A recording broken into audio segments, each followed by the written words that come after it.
This presentation is about creating space, living in grace, breathing deep, inviting release. I do a lot of interactive stuff, so everybody please stand up.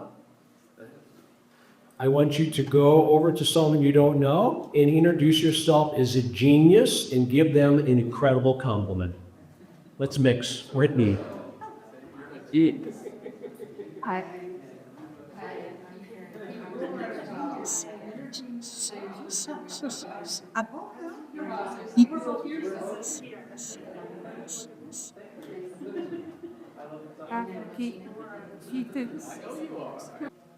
So, in terms of happiness, ultimately, we're looking for happiness on a mental level. Everything's within us.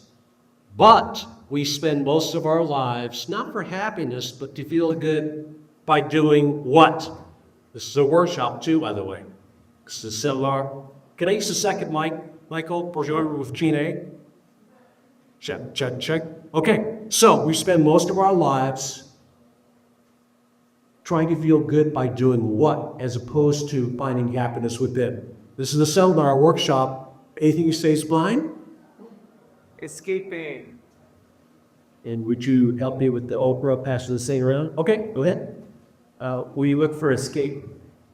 Okay, deeper level, how do we try to feel good? Anyone else? Anything you say is blind? This is the seminar. By looking outside of ourselves. Exactly. But more specifically, by chasing sensory pleasures. Pizza. Well, that's a part of it too. Carnal desire. Hey now.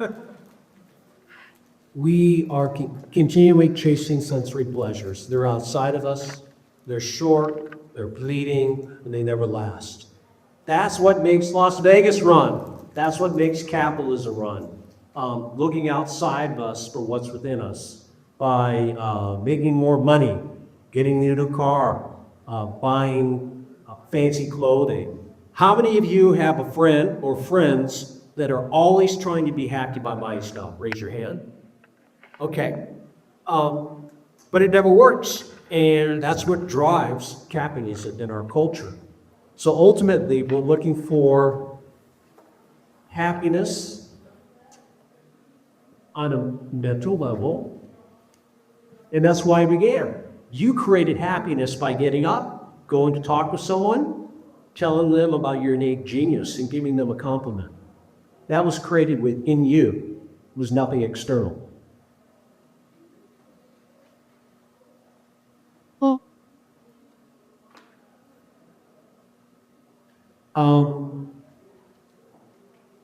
I'm just kind of working on the fly here.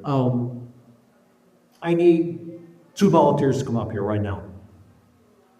Come on, we're gonna have some fun. There's 1. There's 2. Okay? You can stand right in front of here.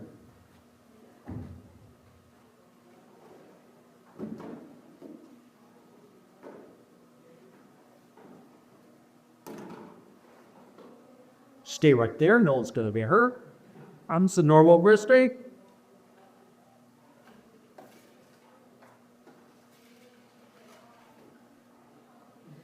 Okay. Boom. Put your finger up. Put your finger up. There you go. Put your finger in there. Stay right there. Put your finger in there. Okay. Here we are. Enotinos. I think I'd just start laughing. That's fine. Let's see some tricks. Come on. Okay, we have 1 rock there. She's still working on it. Good. That might go here. Oh, you get this going. That's great. Okay. Why are you laughing? Why are you having so much fun? You're creating that within you. Yes, it's an external stimuli object, but it's coming from within you. As we move forward with this interactive workshop, I'm going to keep engaging you. So, in terms of, how many of you folks are really immersed in social media? Let's be honest here. Come on, well, come on, YouTube. Oh, I did put YouTube, that's all I did. how about you?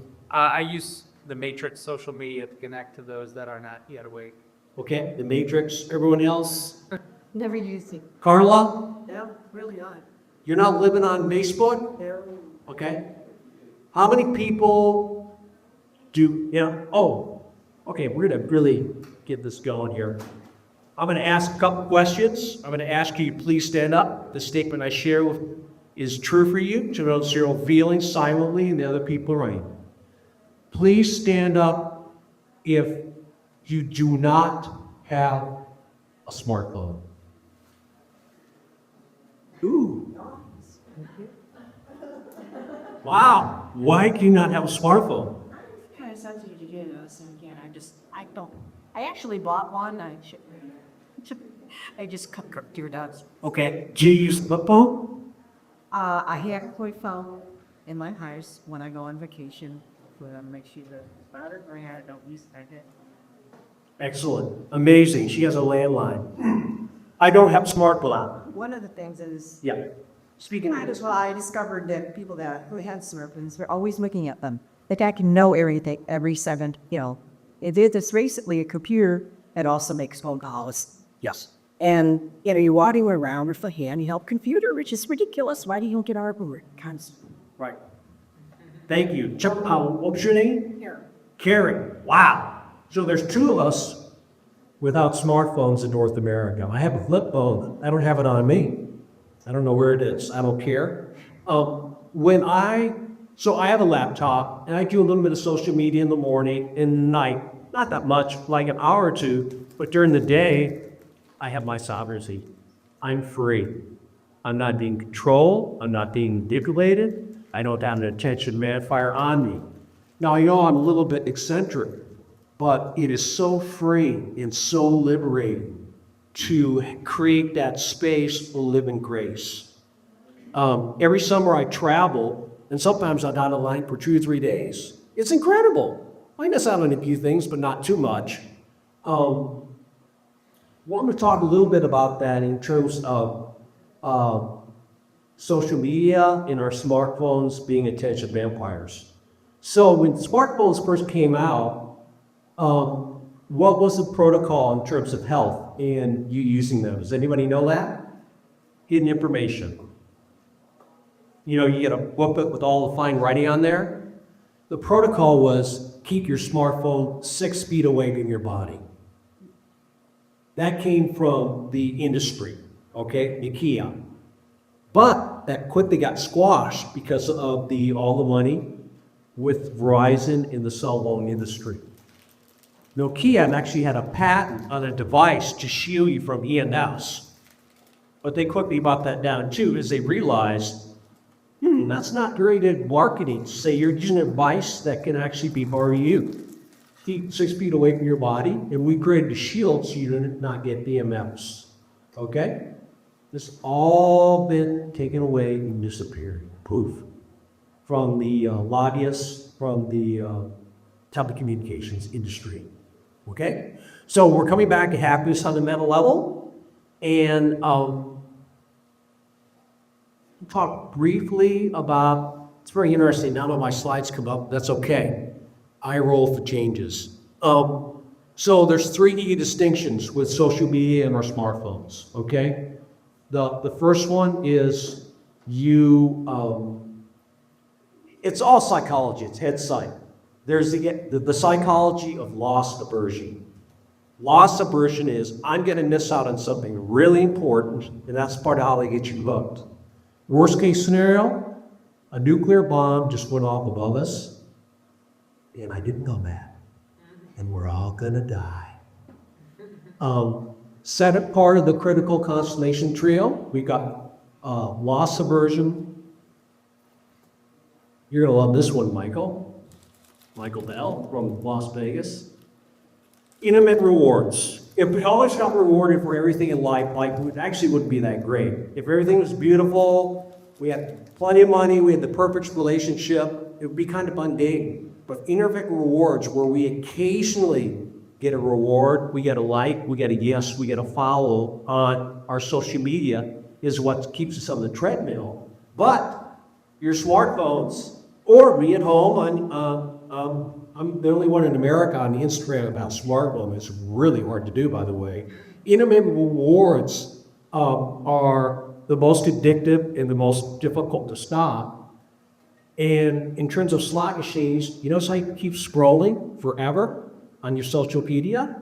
It's designed that way to keep you hooked, to keep you continually on the pendulum that never ends, okay? So we've got loss aversion, that fear I'm gonna miss out something important. And this is all psychological vampire work, okay? This, in my work, is Ed Psych. This is how they hook you in. Loss aversion, intermittent rewards, which are the most addictive. And then the third part, what is it releasing within our body? This is the interactive part. What's that? Serotonin? Is it the serotonin or serotonin? Serotonin. Serotonin. What else? In what today's mind? It's the workshop. Endorphin. Oh, come on. I'll give you a hint. It's not good. What is it releasing within our body? When you have loss aversion, intermittent rewards, and you're kept on that side. Like fight or flight, it's cortisol, right?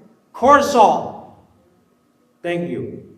It releases cortisol. Cortisol is a stress hormone and wonderful fight or flight.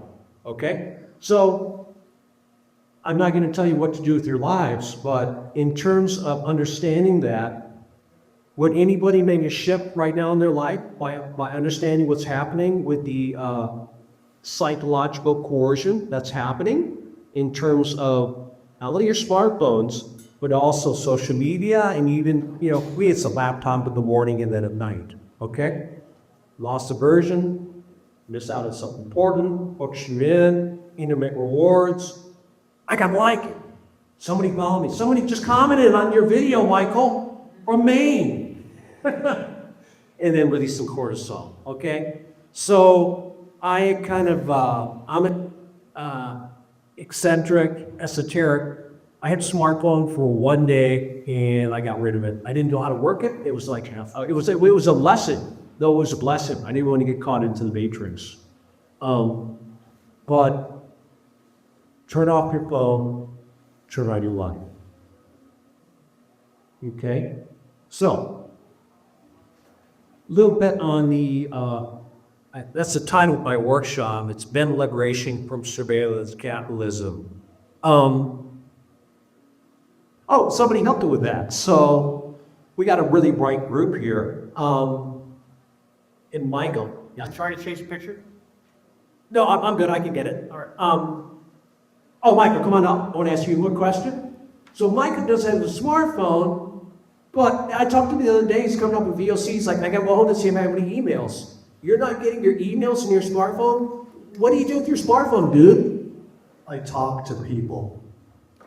What about the social media, the emails, the Twitter, and the Instagram, and Facebook? I don't have a social security number. What are you doing, man? Staying one step ahead of everybody else.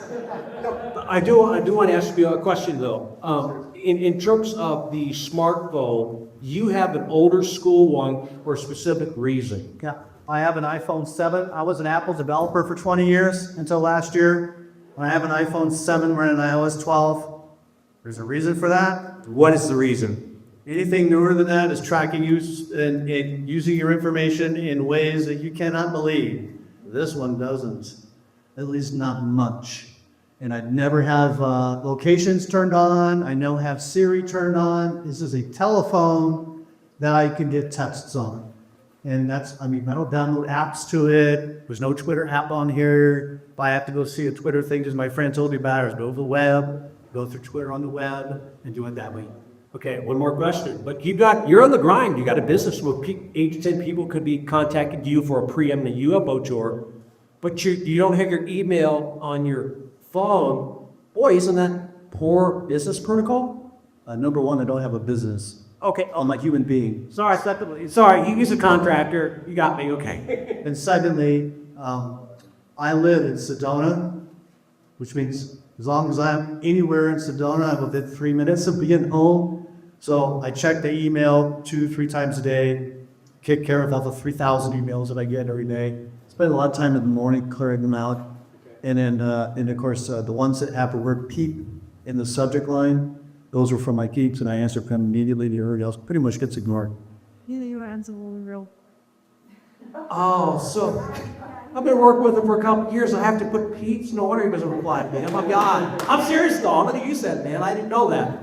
Oh, you're killing me. Okay, I am warming up from like a Luciarelli.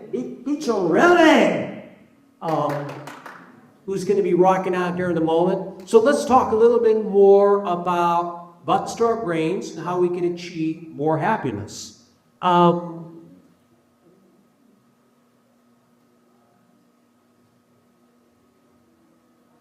Four key components: daily practice. Daily practice that grounds you, angers you, gets you off social media, lets you come back into your body temple. From a raise of hands, who has a daily practice that grounds you, that angers you, and centers you? Okay. Anybody want to share with you what your practice is? This is the seminar. This is how we learn. Kelling isn't teaching. Lectures are legal. 95% of the information you get at this conference will be lost in 2 weeks, unfortunately. Unless you engage people, you use music, you make it more interactive and not the didactogenic, doldrum, saliva spewing speech. That's pretty good. Saliva spewing. I just came up with that. Okay. Tell us so I can be in package, please. So I live in Peoria, and I get down by the inlet every morning and have Newport sunshine sun, and I sit there in these 2 trees that I made Nikola and a Tesla. They're about 10 feet apart, and I sit right in the middle, and I sit in gratitude. And I just feel my body, and I connect in. On my way down to the inlet, I thank God for my life and for everything that I have, and I cover myself with the armor of God every morning. The helmet of salvation, the breastplate of righteousness, the belt of truth, peace, and then the sword spirit, the sword chilled spirit that be the feast. And then sometimes I write, I just am channeling, things come through me. But it's most important just to be in the vibration of gratitude, I find, because that is the most productive place today. Out of fear, because there's always something to be grateful for. Every single day, no matter what is going on around us, we have to stay centered and we have to be grateful for what we have in that moment and not get caught up in the storm that's swirling around us. That's how morning team. Wonderful. Carla over there was like, oh, I need to connect with this woman. The Reverend Carla. Attitude and gratitude. What's the first thing? This is interactive, it's transparent. We'll do the aerobics thing one more time. Please stand up. At every morning, you have a diligent practice where, as opposed to getting caught in the vortex mind, the monkey mind, you immediately focus on something good. The first thing you wake up in the morning, stand up, that's part of your protocol. Ooh, so a lot of people have some work to do here. Tell me your name? Kate. Kate and Carla? Okay, we have 2 people. I'm going to come back to you for a moment. So we have to be diligent in our practice, people. It's not just, part of it's energy, but part of it's diligence with repressive coping skills for negative intrusive thoughts. So what I mentor and coach myself to do every morning is I wake up, before I get good vortex mind, thank you, God, for another day. I'm so grateful. Nothing's guaranteed, people. An old acquaintance of mine who was a friend, but kind of morphed out, he just died at age 44 from the new flu scrape or whatever. I had a little bit of animosity towards him. I worked pretty well getting through it, but I was able to totally let it go because he's gone, What does it matter? His body temple's gone. He's 44. And I'm almost 20 years older than him, and I'm still alive. I've got a wonderful body temple. I'm so grateful for that. But this whole workshop is not going to be profoundly impactful for you if you don't make a commitment. So right now, someone who does not have a commitment in the morning, what's one thing you can focus on when you wake up in terms of an attitude of gratitude? Someone who doesn't have it. This is how it's going to be downloaded. You can make a commitment, right? Let's make it transparent. By the way, if you really want to achieve something, tell people what you're going to do. Don't keep it inside. Like, I read 2 books. The first one, I was kind of working on it. It's like, God, can I get this done? I started telling people about it. I'm writing a book. It's going to be done. It's going to be done in April 2007. I told other people as a way to have a commitment put on me, to remind people, and to tell my brain that I'm committed to doing this. I'm telling other people. So, one person here who does not have a practice, who's got an epiphany right now, what's one thing you can say to yourself in the morning?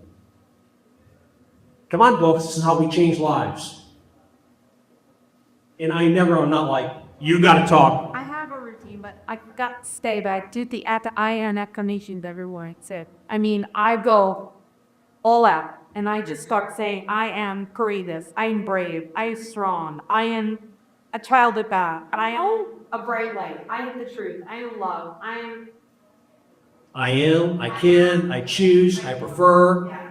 Everything is energy, frequency, and vibration. So I'm never going to force people to speak. Are you making a commitment right now? No, I actually have a different practice that is always ongoing. Okay, very briefly. So what I have come up with, Go ahead and stand up. what I've come up with in my own way, I do hydroponics. Okay. And I found that if we always choose unconditional love over fear and every single eternal now moment, we cannot go wrong, and it leads us to our happiest self from me. Thank you. Wonderful. Click up the hoodie. I'm going to put you on the hot spot right now. When you wake up in the morning, what's the first thing you think of? Beer. What? Then think of the daylight. Do you think of the daylight? Yeah. Or light? Okay. The light? Yeah, the light. Wonderful. You're not like, oh, what do I got to do today? And blah, blah, blah, blah. It's like the light. Yeah. Wonderful. Let there be light. In fact, who's going to be speaking tomorrow? Let there be light. So, 4 components of whatever I can bring up here. So we've got the daily practice. By the way, this is my unified theory of happiness. What do you think the next component's going to be? It's all within us. I'll go into it. Positive perspective. That's my 4th grade class with the Mescalero Apache tribe. This is how we started a class where they went into very difficult subjects around domestic violence, child abuse, alcoholism in their parents. Motion creates emotion, energy, vibration, frequency. I had a couple of great teachers that were musicians. I'm like, can we start out with music to start the classes and we'll get the kids up? I love that image. I took that picture. All those kids are like in high school now, but positive perspective is a huge part of how we shift ourselves, the world, and create joy from within. Things are not that bad, folks. Who's in a prison in North Korea? Who's starving to death in Haiti? Who is cleaning hotel rooms here for $60 a day on the grind? Positive perspective is so important in terms of us having more happiness within us. And sometimes we have to be diligent, just create it, even when it's not within us. Okay? I do that all the time in a grocery store. If I'm with a cashier, they're on the grind. People all day, no one's talking to them, they're on their phones. You know, here's my stuff. I'm always like, how you doing to them? When's your vacation? What's new and exciting with your life? And they're like, whoa, who is this guy? But I do it not only to support them, but to support myself. Non-duality, interconnectedness, universal truths. Pass it on. It makes for a better world. Third component of the unified theory of happiness, this is the big one. Skills for dealing with difficult thoughts, feelings, and emotions. My God, everybody's here. God, we got Pittsburgh, we got Boberger, incredible. Self-advocacy skills for difficult thoughts, feelings, and emotions. Now, this goes beyond going out for a walk, which is great, kind of distracting ourselves. But who, and this is a workshop, once again, who's able to transform, diffuse, reduce, and negate anxiety, sadness, or depression? Right now, what some of the best spoken, we'll come back to you. Very briefly, tell us, Mary, what to do then. I just look for shifting there. I'm sick of tools. I've got so many tools. Shifting perspective, the realization that that's bringing down my vibrations. So it's a warning to me, and it's also something that shows the triggers me. It's something I need to work through and witness. There's tons of different avenues. Okay. I'll give you very simply a powerful protocol. RAIN. Recognize the thought first, okay? Or it's anxiety, sadness. Don't get triggered by it. Recognize it with a perspective of, oh, anxiety. I know you. You've been with me about 8 million times in my life. How interesting. That recognition creates incredible space consciousness. RAIN. Recognize. The second one is to accept it. Anything you fight goes greater. It doesn't mean it's going to take over your day, but I recognize the anxiety. I accept it right now. I'm going to work with your anxiety. I'm going to transform you. The deeper work, where most people don't go, is investigating. What's the real underpinning issue with the anxiety? Is it from childhood? Is it from domestic violence? Is it from experiences that you had in your formative years? And then finally, the end is the neutral or the non-judgmental approach. But RAIN, it just recognizing and accepting the thoughts and feelings that come and go like a fleet of train cars. We're more than our thoughts and our emotions, okay? But RAIN is very powerful. I also use, I do a lot of different things, but I'm most interested in buttons to our brain and how it can achieve more happiness from within us, now outside of us, to reduce suffering, anxiety, and sadness. And the final component, so we talked about a daily practice, positive perspective, self-advocacy skills, and then the final component of a unified theory of happiness.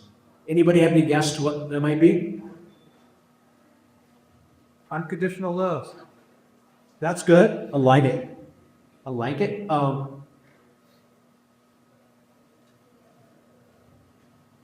Connecting. Universal truth of non-duality and interconnectedness. When we reach out and we give and share, not only is it big for a better world, but at least it releases feel-good chemicals within our own brain. I'm wired to do that innately. But it's the universal truth, interconnectedness, and non-duality. It also gets out of our little myopic perspective. My life, oh my life, my mom, oh my mom. That was one of Eminem's songs. My mom, you want to hear about my mom again? Here I go again.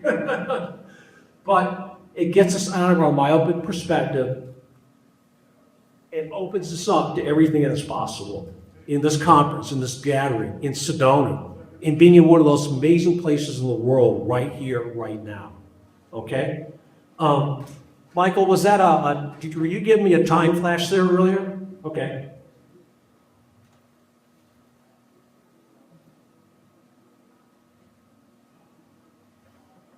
Another thing I teach is diaphragm breathing. The worst place to be when we're overwhelmed is up in our vortex mind. The safest place is to be down into our diaphragm. The analogy is to be like an oak tree in a big storm. It may lose its branches, but it'll never break right here at the core. I do a lot of breathing every day. I do it as a part of my practice in the wilderness. By the way, how many people go out to nature every day? Raise your hand. That's a very powerful part of practice. Michael, you gotta start getting out with nature a little bit more, man. There's more than Las Vegas, dude. Okay, but you're in the medicine bubble here. I got 3 minutes. Okay, we're gonna do something really powerful collectively. Everybody, take in a deep, put one hand in your chest, one in your stomach, taking a deep breath and go beyond your chest down into your stomach. Taking a deep diaphragm breath. Exhale, express. Taking another deep diaphragm breath. Exhale anything that's not serving you. And one more deep diaphragm breath. Exhale.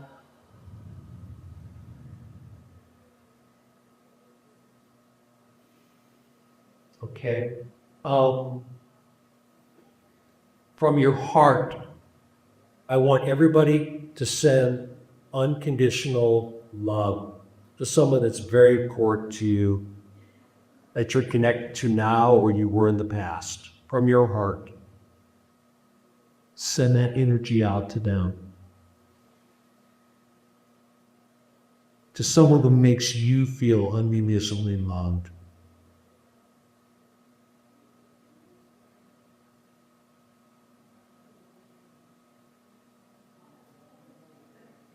Send that energy out from your heart. Notice the details of that person, their face, who they are.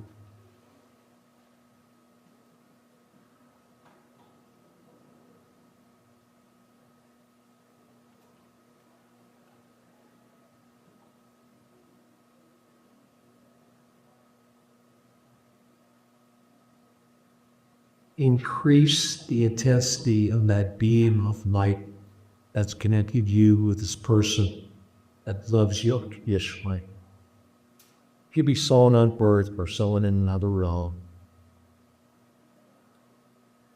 Notice the color of that beam.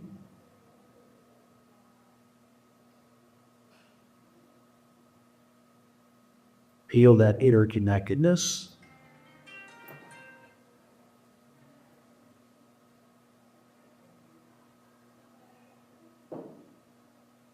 And bask in that feeling you created within you and not externally.